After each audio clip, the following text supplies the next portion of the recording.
二人はまるで兄弟のように喧嘩をし、夫婦のように助け合う。龍一君がジャパン女子のでかいやつ後部座席にポンしたからリク忘れちゃった今日。って忘れ物の人のせいしない。今日そうだもん。これで風邪ひいたら龍一君のせいや。手洗いうがいしない人が悪い。いやしてるっつ。じゃあ風邪ひかないじゃん。どうにも。ああ言えばこう言うんだ。あなたはね、ああ言えばこういう。30歳とは思えないわ。あ、31歳でした。うん。18歳。年下。This story is not about scores. It is not about the number of rotations in a jump. It is not even about the weight of a gold medal. Instead, imagine two athletes who reached the very top of the world standing in a quiet Canadian town, holding iced lattes and having a serious debate about why baby corn is green. For some reason, that image stays with you. It creates a feeling that words like greatness, strength, and achievement simply cannot explain. There is something softer, warmer, and far more human between Riku Miura and Ryuichi Kihara, and that may be the real reason they became champions. Today, we're not talking about scoresheets or podium finishes. We're talking about the ordinary moments that reveal who these two really are. The things you would never discover by watching their performances or reading competition results. Hidden beneath the medals and world titles is a connection that quietly flows between them, and perhaps that connection was the true force that carried them all the way to the top of the sport. Imagine world champions arguing before practice because someone left a giant Team Japan jacket on a chair. Imagine a 31-year-old man seriously correcting someone after being called 38. Imagine two elite athletes laughing about getting lost in a Canadian grocery store and accidentally buying baby corn instead of okra. On their days off, they stroll to a nearby cafe, sip drinks together, and talk about the end of summer. This is what an average day looks like for the first Japanese pair team to complete the sport's greatest achievements. Our story begins in May of 2023, shortly after they captured the World Championship title. Their training base sits in Oakville, a peaceful town east of Toronto with a population of around 220,000 people. Both athletes live in separate apartments. Every morning, Kihara gets behind the wheel and drives them to practice. 5 days a week, their routine begins at 8 o'clock sharp, while the Canadian summer quietly passes outside the windows. The footage from this period would later become part of a television documentary, but what matters most isn't the beautiful skating shown on screen. It's the unexpected moments caught by the cameras, the ordinary moments, the moments that revealed that their greatness exists far beyond the ice rink. From the very beginning, they shattered expectations. Most people imagine world champions as larger-than-life figures surrounded by an almost untouchable aura. But when the cameras started rolling, Riku Miura and Ryuichi Kihara looked less like international stars and more like siblings who had known each other forever. One morning, Miura arrived at practice without her jacket. When asked what happened, she immediately pointed the finger at Kihara. Ryuichi put that giant Japan jacket on the seat, and my jacket was right next to it. I completely forgot mine because of him. Kihara instantly defended himself. I was driving. How am I supposed to see that? Neither one was willing to back down. The conversation somehow shifted into an argument about hand-washing and catching colds. If I get sick, it's your fault, Miura joked. Kihara fired back immediately. Maybe because some people don't wash their hands. I do wash my hands, then you shouldn't get sick. The discussion went absolutely nowhere, and both of them knew it. You always have an answer for everything, Miura sighed. So do you, Kihara replied without hesitation. Seconds later, they were laughing together. Then came the age debate. I still can't believe you're 30, Miura said. Kihara quickly corrected her. I'm 31. Without missing a beat, she replied, 38. Kihara looked completely defeated. At the time, Kihara was 31 years old, while Miura was 22, making their age difference 9 years. Where the number 38 came from remains one of life's great mysteries, but it perfectly captured Miura's sense of humor. Watching these exchanges, you can't help but laugh. But eventually, you realize something deeper is happening. These are two people who are completely comfortable with each other. Whether coaches or cameras are nearby doesn't matter. They say exactly what they're thinking. They argue, they tease, they laugh. Then they do it all over again. That kind of comfort cannot be faked. After spending years together as partners, they have developed a level of trust that speaks louder than words. In many ways, that trust may be the real foundation of their success. Before there is pressure, before there is determination, before there is ambition, there is safety. They know they can rely on one another. That may be the one thing no other team can truly replicate. At the Oakville Training Center, several Olympic-sized rinks are available. Because pair skaters require far more space than single skaters, they spend nearly every moment together during practice. Even their warm-ups happen side by side. Mats are laid out next to each other, and they stretch together before stepping onto the ice. They say that simply being nearby allows them to understand how the other person is feeling. Once their bodies are warmed up, the real work begins. At the time, they were developing a completely new program for the upcoming season. The routines were becoming more difficult and more athletic, even incorporating movements inspired by cheerleading. Their daily schedule was divided into 3 separate 50-minute sessions with breaks in between.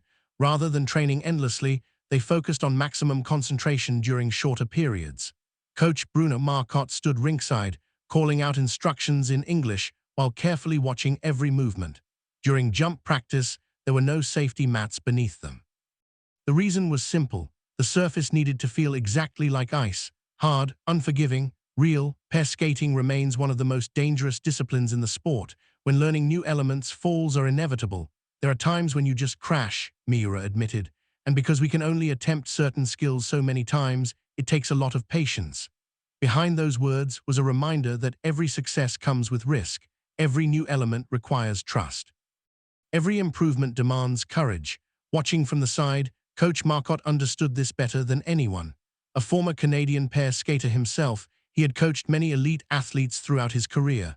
I knew early on that their potential was incredibly high, he explained, but becoming world champions that quickly was extraordinary. There is no better word for it.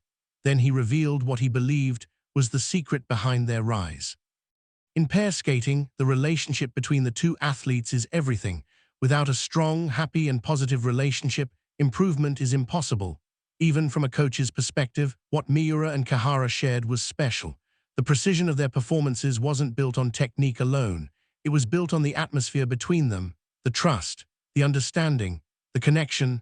That invisible bond may have been the secret behind the world's best pair team. One of the most spectacular elements in pair skating is the twist lift. Kihara launches Miura high into the air while she rotates before landing perfectly back into his hands. To spectators, it looks effortless. In reality, it requires complete synchronization. Both skaters must think as one. That, Miura says, is both the beauty and the challenge of pair skating. The new version of their twist was even more ambitious than before.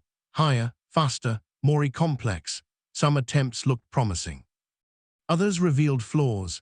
The height is good, the coaches would say, but the rotation is still too slow.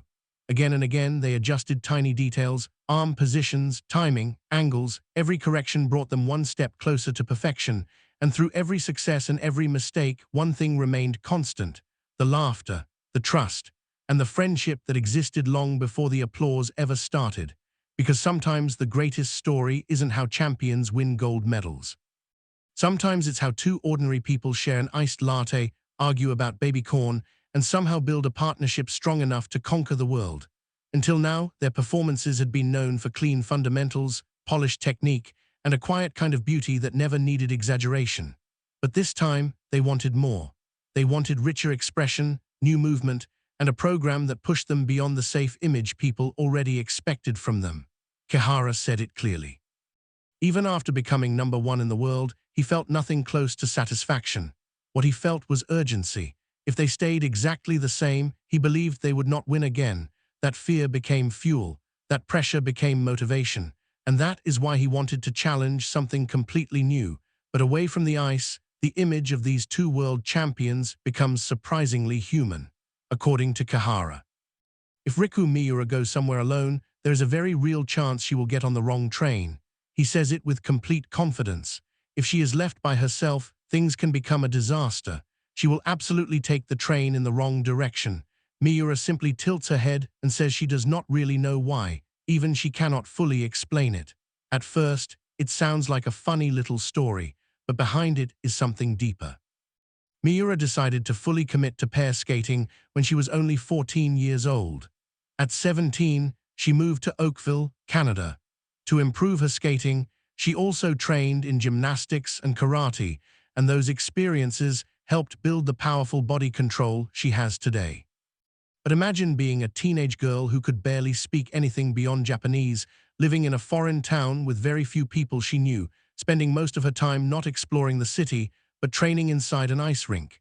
If she was not used to taking trains alone, that is not surprising at all. Kihara's path was different. From childhood, he had been a strong singles skater with sharp technique and natural ability. Later, when Japan's Skating Federation was trying to strengthen its pair skating program, he made the transition into pairs. Because of his years competing internationally, he had learned how to move from arenas to hotels, from airports to training sites, and from one unfamiliar place to another. So naturally, between the two of them, Kihara became the guide. Every morning, he drives them to practice. 5 days a week, they sit in the same car, passing through the streets of Oakville while talking about training, food, random thoughts, and whatever else comes up that day. But Kihara does not see himself as her guardian. Miura jokingly says her mental age is much higher than his.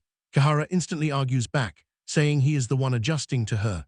Miura then fires back that she is actually the one covering for him, especially when it comes to checking important details.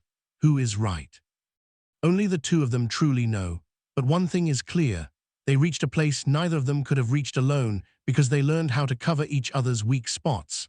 When Kihara talks about the first time they skated together, his words become serious. He remembers stepping onto the ice with Miura and realizing that their glide matched almost perfectly.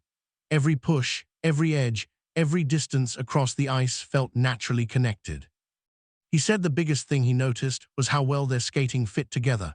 Wherever he wanted to go, she was already moving with him. Without saying anything, their feet moved at the same time and they picked up the same speed. In all his previous pair skating experience, he had never felt that kind of connection before. Then he said one simple word, destiny, and maybe he was right, because that fit was not only about skating. It was not just their blades moving in the same rhythm. It was their minds, their instincts, and their timing all lining up in a way that cannot be forced.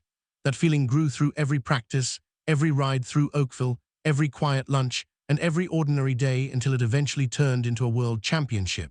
Their 9-year age gap is often mentioned when people talk about them, but they do not feel like a senior and junior. They do not feel like siblings, and they certainly do not feel like a parent and child. Their distance is something completely unique. Miura says that because Kihara is 9 years older, she expected him to have more mature confidence, but surprisingly, their mental age feels almost the same. Kihara immediately says that is not true and insists he is simply matching her level. That back and forth tells you everything. She calls him Ryuichi-kun, he calls her Riku-chan. They do not speak with stiff formality. They use nicknames. There is respect, but it is not built on hierarchy. It is built on equality. They are partners in the truest sense. As coach Bruno Marcotte once said, a strong, happy, and positive relationship is essential in pair skating. With Miura and Kihara, that relationship does not only exist in competition. It exists in the car rides. It exists during iced latte walks. It exists when they are laughing about baby corn after grocery shopping. On days without practice, they often walk around town together. Oakville is not loud or flashy. It has quiet streets, cafes, supermarkets, and shopping areas. For Japanese skaters living far from home, a place like that can sometimes feel lonely. That is why their presence in each other's lives matters even more. They are not only training partners, they are also each other's comfort in a foreign country. One summer day, the cameras followed them as they walked toward a cafe. Kihara asked what she wanted to drink. Miura answered that she wanted something cold, then added that she wanted something sweet. At the counter, they ordered iced lattes. She took a sip, smiled, and said it was good and sweet. That was all. Nothing dramatic happened. No big announcement. No emotional speech. Just two world champions drinking iced lattes on an ordinary street. And somehow that ordinary scene felt unforgettable. Miura said she loves that season the most. But when daylight saving time ends, it usually means the competition season is about to begin, and that makes her feel a little depressed. The end of summer is not just a change in weather for her. It means the peaceful days are fading, and the long, demanding road of competition is about to start again. Maybe that sweet iced latte under the Canadian summer light made that feeling a little easier to carry. Then, in the middle of that casual conversation, Mario Kart came up. Kihara joked that he absolutely would not want to sit next to her while she drives. Miura proudly replied that she had gotten better at Mario Kart. It was such a small moment, but it revealed the lightness between them. Even world champions compete over video games. That is part of who they are. They have also spoken before about playing games before competitions to relax. For them, games seem to create a space where they can briefly step away from pressure and return to being ordinary friends. Kihara may say he does not want to ride beside her, but he still keeps playing with her. That is very much their style. For figure skaters, weight management is as important as technique. In pair skating, where the male skater lifts, throws, and catches the female skater, body balance directly affects performance and safety. Miura has always approached this seriously and scientifically. She explained that after changing her meals, she gained confidence in what she was eating. She knew what helped her stay in the right condition. She also understood that losing too much weight was dangerous, just as gaining too much could affect their balance. Her meals are usually homemade and vegetable-focused. Lunch often includes boiled vegetables and low-fat meat. It is simple, healthy, and carefully planned. That discipline shows how seriously she treats her body as an athlete. Even during the period when Kihara was recovering from injury, reports said the two still made sure to eat lunch together. That detail may sound small, but it says a lot. Their routine did not disappear just because the season became difficult. They stayed connected through the ordinary habits that had always supported them. And during this strict food routine, one tiny incident happened. One day, Miura could not find the okra she usually bought at the supermarket. Oakville is in Canada, so Japanese ingredients are not always easy to find. Instead, she found baby corn and decided it would work as a substitute. She happily called it baby corn, almost like she had discovered a new solution. Kihara looked at it and asked, "Is baby corn green?" Miura thought about it for a moment and said no, probably the color from the other vegetables had rubbed off on it. There is no deep meaning in that conversation, but somehow it captures who they are. Even after becoming world champions, Miura is still searching for okra in an Oakville supermarket. If she cannot find it, she buys baby corn instead. No luxury, no dramatic champion lifestyle, just ordinary days, ordinary meals, and ordinary conversations. And maybe that is what makes them feel so real. Their title as world champions sits on top of these daily habits. Medals are built on the quiet repetition of normal life. When you understand that, their greatness feels more powerful than any score. Pair skating is dangerous in a way singles skating can never be. When a skater is lifted into the air, one mistake can lead to a serious injury. Even off-ice jump training is done without mats because the floor must feel as hard and unforgiving as the ice. That is the reality of their sport. Miura once shared a phrase from Kihara that she deeply values. When he lifts her, he tells her that he will never drop her, and if she does fall, he will become the cushion underneath her. That is not just a romantic-sounding line, it is physical reality. On the ice, if his partner falls, he is prepared to use his own body to soften the impact. That kind of promise carries weight. It carries responsibility. It carries trust. Miura said that every one of those words means so much to her. He has stayed beside her, always giving her those warm words, and because of that, she often thinks she is truly glad she became his partner. That sentence alone explains their bond. Kihara does not make that promise for show. He says it because they have spent years training together, trusting each other, and placing their bodies in each other's hands every single day. When I heard that, I felt again that this pair is far more than a competitive partnership. Kihara speaks about Miura with the same depth. When his back injury became serious, Miura did not sink into sadness or panic beside him. Instead, she stayed bright, continued training, and helped keep the atmosphere alive. Kihara said that even when he felt down, she stayed cheerful, and that meant a lot to him. He was truly grateful. He also admitted that he felt guilty for causing trouble because of his injury. But seeing Miura continue to work hard became his motivation. Think about that. He was the one in pain, yet he was worried about being a burden to her. That shows the depth of the time they had spent together. Right after reaching the greatest stage of their career at the World Championships, fate prepared a cruel test for them. In the summer of 2023, Kihara began feeling discomfort in his lower back, but for pair skaters, back pain is almost normal, so he kept practicing. They had planned an extremely ambitious season, including renewing all 4 lifts across the short program and free skate. Looking back, Kihara admitted it may have been reckless. Because they had become world champions, they felt they had to improve even more. That pressure made them push too hard. The amount of lift practice increased, and his lower back took more strain than usual. Becoming champions created a new kind of fear, the fear of staying still, the fear of being caught. The fear of not being enough next time, and that fear broke his body. In October, an MRI showed a clear fracture line in the bone. The diagnosis was lumbar spondylolysis, a stress fracture in the lower back caused by years of accumulated strain. His condition became serious enough that doctors ordered him to stop. There was even a period when walking was difficult. They had no choice but to miss the Grand Prix Series, the Japan Championships, and every major competition in the first half of the season. Still, Kihara admitted that part of him wanted to ignore the pain and compete anyway. That was the pride of a champion speaking, but Miura understood his feelings better than anyone, and still, she told him what he needed to hear. The injured person is always the one who feels the most rushed. But if we think about the Olympics 2 years from now, it is better to heal properly now. Because Miura herself had experienced injury the previous season, her words were not just logical. They carried the weight of experience.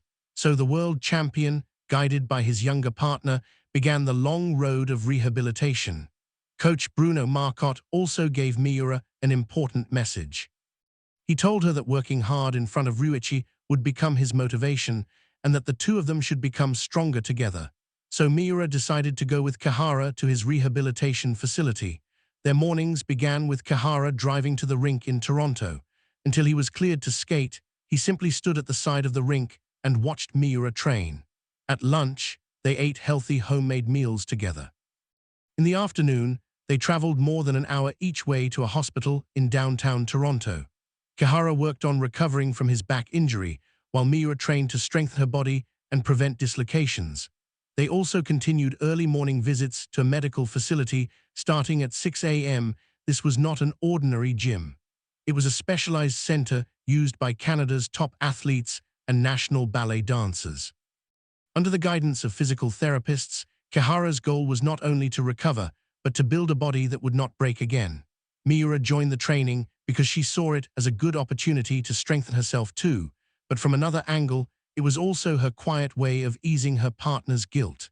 She created an atmosphere where it did not feel like only he was doing rehab. It felt like both of them were rebuilding their bodies together. Kihara later said that being together mattered deeply. It prevented him from feeling like he was the only one struggling. Instead, seeing Miura work hard made him want to push himself even more. He even joked that when she looked exhausted during rehab, he felt like the trainers could push her harder. Miura laughed and said that compared to doing everything alone the year before, having him nearby made her feel like she could properly heal too. But she added that she wanted him to stop grinning while watching her suffer. That word, grinning, somehow feels precious.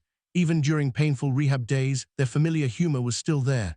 That laughter helped make the hardest moments survivable. They could not hold hands on the ice for a while, but emotionally, they never lost their connection. Eventually, the day came when Kihara was allowed back on the ice. First, the medical team gave him permission to do only 3 single jumps per day. Just 3 single jumps. For most elite skaters, that sounds almost impossible to celebrate, but for Riku and Ryuichi, it was a huge step forward. They checked in with each other carefully. They reminded each other not to overdo it because it was only the first day. Then Kihara joked that even though it was only a single jump, he felt like he could almost do a triple. Miura laughed and called him positive. Then came another joke about being a flying pig, and the two burst into laughter. Watching them celebrate 3 single jumps with that much joy is strangely moving. These were world-class skaters who had performed some of the hardest pair elements in the sport, and yet they were genuinely happy about 3 simple jumps. That purity says more about them than any medal ever could. No matter how high they climbed, they never lost the ability to appreciate small progress. Maybe that is one reason they were able to stay at the top for so long. Kihara once explained their team in a very honest way. He said neither of them is far above the other. It is not a team where one person is overwhelmingly strong and simply pulls the other along. They are a team that builds everything together. They only work when the two of them become one. That may be the clearest explanation of why they became world champions. It was not one genius and one supporter. It was 2 people moving in the same direction at the same speed, step by step, for years. Even through injury, missed competitions, and difficult months away from the spotlight, they never lost the feeling that they were building something together. That feeling may be their greatest treasure. After nearly 4 months away, their comeback competition ended with a second-place finish. Their lack of training because of the injury was clear, but they accepted the result calmly. They used the mistakes as fuel, and their training became even more intense. Then, before the World Championships, where they hoped to defend their title, they made a major decision. They chose to return from their newly created program to an earlier version they knew better. Kihara admitted that the decision was not easy, because the new program had already been created. Going back felt almost like running away. He discussed it carefully with the coaches. In the end, they decided that returning to the previous program would help them recover their strengths. That choice required courage. Some people might see it as giving up on a challenge, but Miura and Kihara understood something important. Sometimes maturity means knowing when to return to what makes you powerful. After a season filled with absence, pain, and uncertainty, their focus was simple. At the World Championships, they wanted to show their true skating again. A quiet determination carried them into the decisive competition with clear faces and steady hearts. The crowd welcomed them with the kind of warmth usually reserved for local favorites. In the short program, they delivered a performance that set a personal best. Their unity and elegance filled the rink, and the arena erupted. In the end, despite one small mistake from Miura, they finished with the silver medal. They missed repeating as world champions, but after fighting through lumbar spondylolysis and returning to that level. The achievement meant far more than the score itself. There was even an unexpected moment at the medal ceremony when Kihara could not attend because he was feeling unwell. But 2 days later, they received their medals together with smiles. No matter what happens, they face forward with a smile. That has always been the Riku Ryu way. A few days after the competition, Miura was asked what had made her happy that week. Her answer was simple. She said she had gone with Ryuichi to eat poutine, Montreal's famous comfort food. Right after the World Championships, the two of them went into the city and ate Canadian soul food together. What did they talk about? The competition? The next season? Or maybe nothing important at all? Somehow, I imagine it was probably the last one. After a competition ends, no matter the color of the medal, their ordinary life returns. That natural ability to come back to everyday moments may be one of the secrets behind their strength. Maybe the people who can go eat local food the day after a world championship are the same people who can become world #1 again. As we have seen, the ordinary daily life of Riku Miura and Ryuichi Kihara was filled with the hidden secrets of world champions, the way they could argue over forgotten jackets and immediately turn it into laughter, the way they could deal with wrong trains, missing okra, and substitute baby corn with a positive attitude, the way humor remained alive even during rehabilitation, the way a man could promise, every time he lifted her into the air, that even if she fell, he would become the cushion beneath her, and the way she understood that those were not easy words to say. The trust between these two cannot be fully understood by watching only their competitions. It was built in the sweetness of iced lattes in Oakville cafes. It was built inside homemade lunches with baby corn. It was built in rehab facilities where even painful training could still include laughter. The cameras showed us that the real foundation of their greatness was quietly being created in the most ordinary moments. Coach Bruno Marcotte once said he knew early that their potential was extremely high, but becoming world champions by their second or third season together was extraordinary. He also said that in pair skating, the relationship between two athletes is everything. Without a strong, happy, and positive relationship, progress is impossible. That statement explains Riku Ryu completely. Technique can be sharpened through training. Programs can be improved through repetition. But trust, affection, and laughter cannot be manufactured overnight. Those things grow only through years of shared daily life. In a quiet town called Oakville, the time they built together eventually became a world title. That, I believe, is the true heart of their story.